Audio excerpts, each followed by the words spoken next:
इस हमले का हिमांशु या उसके मौसा से कोई कनेक्शन था? वो तो पता नहीं साहब, लेकिन ये खबर हमें एक पुराने हिस्ट्री शीटर ने दी है। शूट आउट की लोकेशन प्रतापगंज है, तो किसी न किसी थाने में केस जरूर दर्ज हुआ होगा। गुप्ता, 2011 का केस है शूट आउट, निकलवाओ केस फाइल। मैं क्राइम सीन के आसपास के सभी थानों से शुरुआत करता हूँ। असलम, पूरा जोर लगा दो, अपनी सारी फौज लगा दो इस काम के पीछे। पता करो इस प्रकाश सिंह का हिमांशु से, या उसकी बीवी सुहासनी से, या अनीता यादव, या उसके पति शरद यादव से कोई भी कनेक्शन। रविंद्रनगर police station. बात सिर्फ लाइसेंस बंदूक की होती तो शायद हम प्रकाश सिंह के पीछे इतने हाथ धोकर नहीं पड़ते, पर डिस्प्यूटेड प्रॉपर्टी पर इस शूट आउट की खबर ने हमारे कान खड़े कर दिए। हम लगभग पक्का थे कि प्रकाश सिंह का हिमांशु के कत्ल के वक्त क्राइम सीन के आसपास होना महज एक इत्तेफाक नहीं था, पर इससे पहले कि प्रकाश सिंह की पूरी कुंडली हमारे सामने खुलती, हिमांशु के शूट आउट की साजिश का एक पन्ना हमारे हाथ लगा। कौन है संजय राजपूत? नया कॉला पंटर है, पर नारायण नगर में बतौर गुंडा उभर रहा है। हिमांशु तिवारी के मर्डर में इसकी कोई डायरेक्ट इन्वॉल्वमेंट है? डायरेक्ट इन्वॉल्वमेंट है कि नहीं ये तो पता नहीं, लेकिन इसका एक पुराना साथी है, बंटी सिंह। मेरा बंदा उस बंटी सिंह से मिला था, तो बंटी सिंह बोला कि 16 सितंबर की सुबह से ये संजय राजपूत अंडरग्राउंड है। संजय और बंटी दोनों की डिटेल्स निकलवाओ और तुरंत भेजो।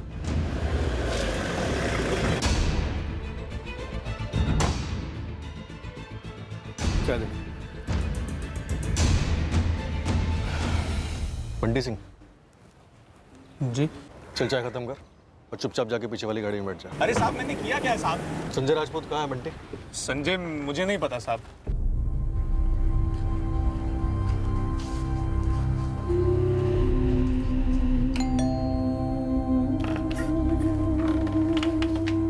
जी, मैं अनीता यादव, मतलब राजू चौधरी। मुझे आपसे कुछ बात करनी है।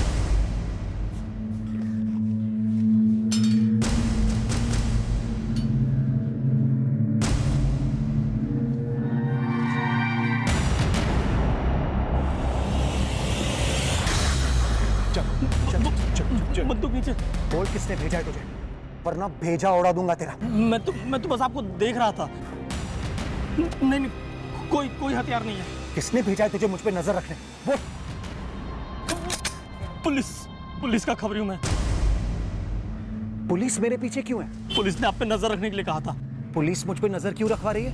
हिमांशु तिवारी मर्डर केस के सिलसिले में। हिमांशु तिवारी? हिमांशु तुमसे बहुत प्यार करता था। एक सर्टिफिकेट ले आती साथ में। तुम जैसा सोच रही हो वैसा कुछ भी नहीं था। हम सिर्फ दोस्त थे। हाँ, राजू चौधरी, मुझे तुम्हारी हर बात पर पूरा यकीन है। मुझे तो ये तक नहीं पता था कि हिमांशु ने मेरा नंबर किसी और के नाम से सेव किया है। लेकिन ये तो पता था ना कि तुम एक घर तोड़ रही हो, एक बच्ची को अपने बाप से अलग कर रही हो। पता था ना तुम्हें? शर्म नहीं आई तुम्हें? मैंने कहा ना तुमसे कि ऐसा कुछ भी नहीं था, हम सिर्फ दोस्त थे बस। 12 साल से साथ में हूँ हिमांशु के, उसके हर दोस्त को जानती हूँ। पुलिस को भी यही शक था कि मेरा और हिमांशु का अफेयर था, लेकिन ये सच नहीं है। और सुहासनी, हिमांशु तुमसे नाखुश नहीं था, वो तो बस तुम्हारी शक करने की वजह से परेशान था। वो तुम्हारे और रंगोली के साथ एक सुखी जीवन बसर करना चाहता था। और सुहासनी, मैं भी शादीशुदा हूँ। हम दोनों बस बातें करते थे, कभी शादी वादी का ख्याल तक नहीं आया। शायद हिमांशु की मजबूरी रंगोली थी, तुम्हारी मजबूरी तुम्हारा पति। किसी की कोई मजबूरी नहीं थी। हिमांशु बस तुम्हारी शक करने की वजह से परेशान था। उसे लगता था कि तुम उस पर यकीन ही नहीं करती। वो हमेशा चाहता था कि वो वक्त कभी वापस आ जाए जो तुम दोनों ने साथ में बिताया था शादी के शुरुआत के सालों में। मैं भी एक औरत हूं, महसूस कर पाती थी जब वो बातें करता था तुम्हारे बारे में कि वो तुमसे कितना प्यार करता है। हिमांशु का तुम्हारे लिए प्यार कभी खत्म नहीं हुआ, कभी नहीं। लेकिन शक और प्यार धूप और छांव जैसे होते हैं, एक साथ कभी नहीं रह सकते। चलती हूँ।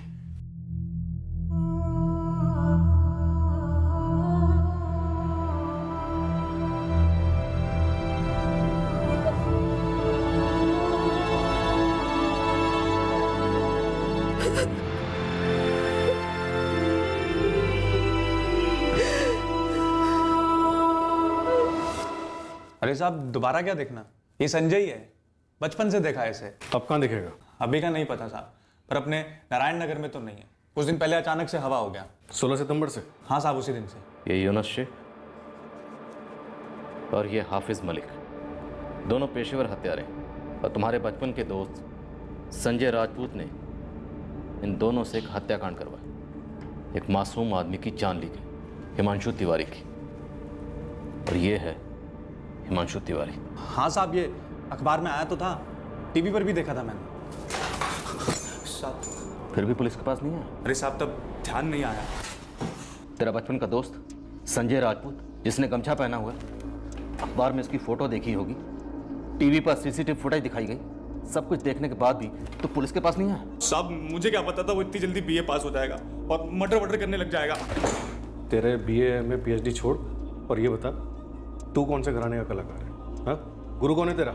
साहब मैं और संजय साथ में काम करते थे, हफ्ता वसूली करते थे ठेले वालों से।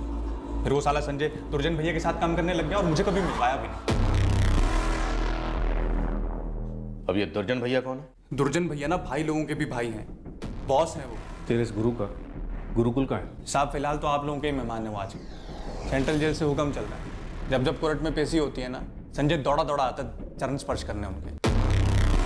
तो सुपारी दुर्जन ने ली होगी और उसने आगे दी होगी संजय को। ये सब क्या हो रहा है मैडम? मेरा पीछा क्यों किया जा रहा है? ये क्या कह रहा है आपका खबरी? हर किसी से हथियार तान कर बात करते हो। पहले आप मुझे ये बताओ कि मुझ पे नजर रखने के लिए किसने सुपारी दी है आपको? पिद्दी सा हथियार क्या रख लिया जेब में, तमीज घर भूल आए हो। आप बैठिए चुपचाप। सर, ये दुर्जन सिंह काफी कुख्यात गैंगस्टर है। 3 स्टेट्स में गैंग फैली है इसकी। 10 साल से जुडिशियल कस्टडी में, अनगिनत केसेस ठुके हैं इस पर। प्रकाश सिंह ने हिमांशु तिवारी का काम इस दुर्जन सिंह से ही करवाया होगा। सर, प्रकाश सिंह बाहर ही बैठा है। क्या बात है सर? आजकल आप लोग किसी सुनसान जगह नहीं ले जाते, यहीं पे थाने में एनकाउंटर कर देते हैं। इस हथियार का लाइसेंस सरकार ने तुम्हें अपनी हिफाजत के लिए दिया, बदतमीजी ने। पहले आप मेरे सवाल का जवाब दीजिए कि मुझ पे नजर क्यों रखी जा रही है? क्योंकि तुम हिमांशु तिवारी मर्डर केस में सस्पेक्ट हो। उस दिन तुम हिमांशु के पड़ोस में इत्तेफाक से मौजूद नहीं थे। इस पूरे हत्याकांड के मास्टरमाइंड तुम हो प्रकाश। क्या? अब तो पक्का है सर, किसी ने खूब सारे मिठाई के डिब्बे भेजे हैं यहां पर, वो भी दिवाली से पहले। और आप लोगों से ये कहा है कि ये जो प्रकाश सिंह नाम का बंदा है ना, उसे बुरी तरह से फंसा दो। प्रकाश सिंह, तुम तक पहुंचने के लिए हमने बहुत पापड़ बेले, बहुत वक्त लगा हमें तुम तक पहुंचने, पर देखो आखिरकार पहुंच गए ना।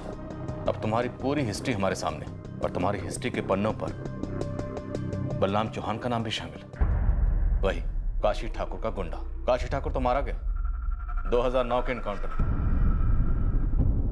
पर काशी ठाकुर के साथ तेरा बड़ा गहरा संबंध रहा है ना?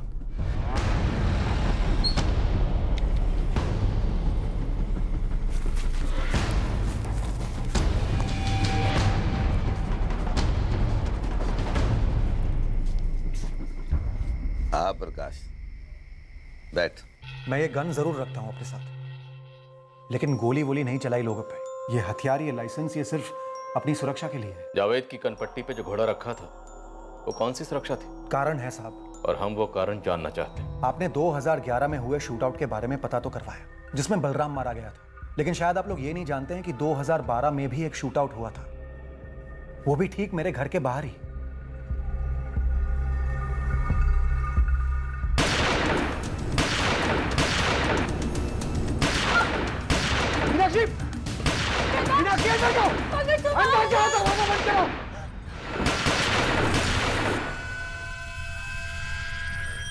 हाँ, तब मैंने 4 गोलियां चलाई थी जवाब में, सिर्फ अपने बचाव के लिए। तुम काशी ठाकुर के लिए क्या काम करते थे? कोई काम वाम नहीं करता था मैं काशी ठाकुर से सिक्योरिटी मांगने गया था। मेरी जान को खतरा था। अब खतरा छू भी नहीं सकता तुझे, और डरने की कोनो जरूरत भी ना है। हमारे आदमी सिक्योरिटी बन के खड़े रहेंगे तुम्हारे पास, 24 घंटे साथ होंगे। तेरी जो प्रॉपर्टी है वहाँ हमारा आदमी बलराम, ये बलराम अपना गोडाउन बनाएगा, हलचल रहेगी, लोगों का आना जाना रहेगा, उसमें तेरी सुरक्षा बनी रहेगी। अगर तुम्हारी जान को वाकई खतरा था और तुम्हें प्रोटेक्शन की जरूरत थी तो तुम्हें पुलिस के पास आना चाहिए था, लेकिन तुम गए एक गुंडे के पास। सर, अगर आपको इंफॉर्मेशन चाहिए थी हिमांशु तिवारी मर्डर केस में, तो आपने मुझे क्यों नहीं बुलाया? किसी खबरी को क्यों लगाया मेरे पीछे? ज्यादा स्मार्ट ना बनो प्रकाश सिंह। हमारी क्या औकात है स्मार्ट वार्ड बनने की? स्मार्ट तो आप पुलिस वालों की ये वर्दी बना देती है लोगों को। जानते हैं, मुझ पर जब हमला हुआ था तो वो लोग भी वर्दी में थे। किसी के बाप को पता नहीं चला कि वो लोग पुलिस वाले नहीं, गैंगस्टर हैं। ये हमला हिमांशु ने करवाया था तुम पर? नहीं सर, देखिए, मैंने पहली बार हिमांशु तिवारी के बारे में 15 सितंबर को सुना और देखा भी उसे पहली बार 15 सितंबर को ही, वो भी जब वो बेचारा मरा पड़ा था। मेरा हिमांशु तिवारी से दूर दूर तक कोई लेना देना नहीं था सर। तो फिर काशी ठाकुर से तुमने प्रोटेक्शन क्यों ली? और उसके एनकाउंटर के बाद दुर्जन सिंह से ली, और दुर्जन सिंह को सुपारी दी हिमांशु को मारने के लिए। क्या क्या क्या? मैंने दुर्जन सिंह को सुपारी दी हिमांशु को मरवाने की? मैडम, आप लोगों का बहुत बड़ा वाला क्रॉस कनेक्शन लगा है क्या सर? आपने इतना कुछ पता करवाया मेरे बारे में, लेकिन यह पता नहीं कराया कि मुझ पर जो हमले हुए थे वो दुर्जन सिंह ने ही करवाए थे, मेरी उसी प्रॉपर्टी के लिए जिस पर अभी भी केस चल रहा है। और मैं काशी ठाकुर से मदद इसीलिए मांगने गया था क्योंकि दुर्जन सिंह और काशी ठाकुर जानी दुश्मन थे। दुर्जन सिंह मुझे बहुत परेशान कर रहा था, धमकी दे रहा था मेरी प्रॉपर्टी छोड़ने को।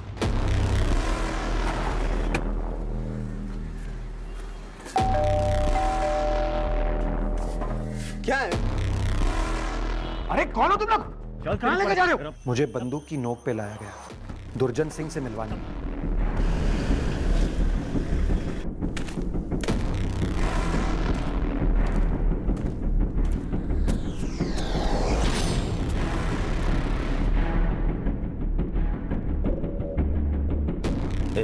पैर सुबह सुना नहीं। सुना है वो ट्रस्ट वाली जमीन बहुत सरदर्द बनी हुई है तेरी। जी, तुझे कल ये गोली देगा सरदर्द की। इसका नाम संतराम शर्मा है। कल तू अपनी सारी जमीन इसके नाम कर दे, ये ट्रस्ट को खुद ही चुप करवा देगा। लेकिन मैं ये जमीन बेचना नहीं चाहता हूँ। ये बेचने को कौन बोल रहा है? सिर्फ मेरा नाम ट्रांसफर करना है। कल का मुहूर्त अच्छा है, कल ही जमीन ट्रांसफर करवा लेते हैं। मेरी समझ में ये नहीं आ रहा है कि जब वो जमीन मेरी है तो मैं फ्री में आप लोगों को क्यों दे दूं? क्योंकि हम ऐसा कहते हैं और हमारा नाम दुर्जन सिंह है। मैं ये जमीन छोड़ना नहीं चाहता। जब जान ही नहीं रहेगी तो जमीन का क्या करेगा? इसी दुर्जन की धमकियों की वजह से मैं काशी ठाकुर से मदद मांगने गया था। मजबूरी थी वो मेरी सर, और कुछ नहीं। तब भी दुर्जन सिंह ने मुझ पर हमले करवाए। पहली बार मेरे बदले वो बलराम मारा गया और दूसरी बार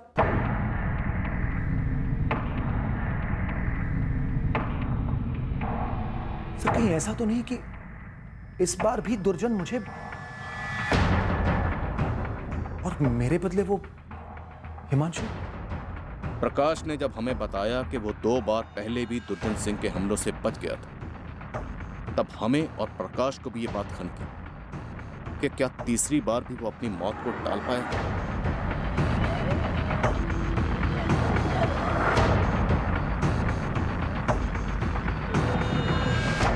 सर, ये शूटआउट से एक दिन पहले का फुटेज है।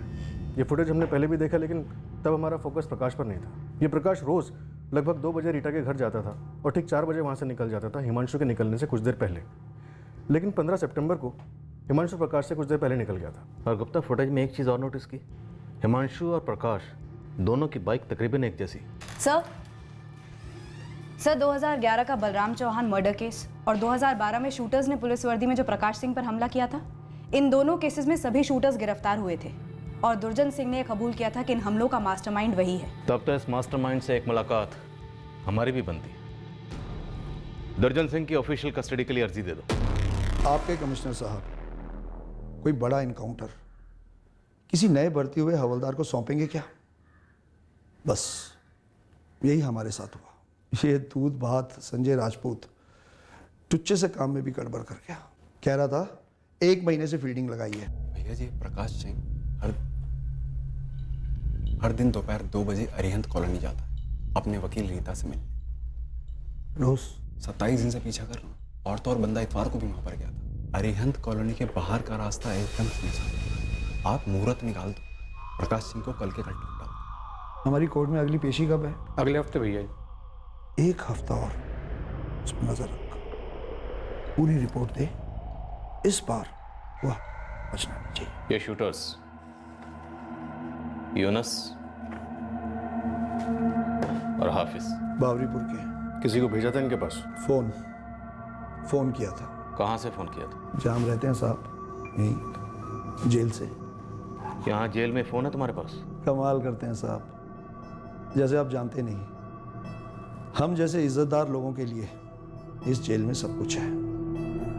आप बोलिए, आपको क्या चाहिए? अभी मंगवा देता हूँ। यूनस शेख, हाफिज मलिक और संजय राजपूत।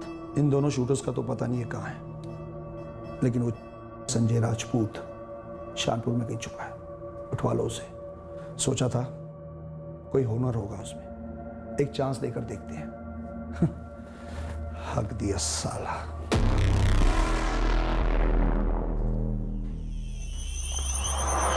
पंडित जी, एक फोन का इंतजाम कर दीजिए।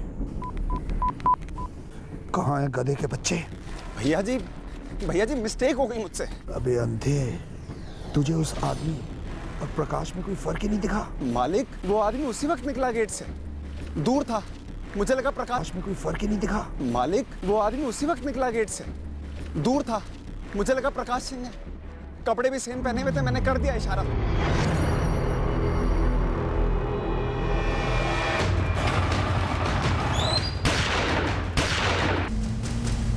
मेरे सामने मत आना। उठा लो संजय राजपूत। ये यूनुस और हाफिज मैं आपको ढूंढ कर दे दूंगा। लाल शहर के किसी बिल में छुपे होंगे, और इस मर्डर का बिल अब मेरे नाम पे फाड़ दो।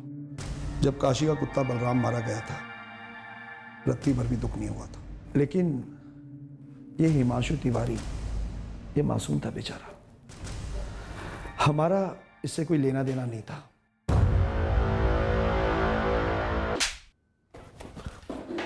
तुम्हारे जैसे लोग इस समाज के लिए दीमक है, कैंसर। एक ही इलाज है तुम लोगों का, एनकाउंटर। पर नसीब अच्छे हैं तुम्हारे कि हमारे हाथ कानून से बंधे। गलती मतलब? वो किसी और को मारने आए थे, लेकिन जिसने शूटर्स को इशारा करना था उसने पहचानने में गलती कर दी। उसने गलती से हिमांशु को अपना निशाना समझ लिया। पर किसे मारना चाहते थे वो लोग तो अपने टारगेट प्रकाश सिंह की दिनचर्या पर नजर रखे हुए थे। हिमांशु को तो वो जानते तक नहीं थे। हिमांशु ने चाय खत्म की होती, थोड़ी देर के बाद घर से निकलते तो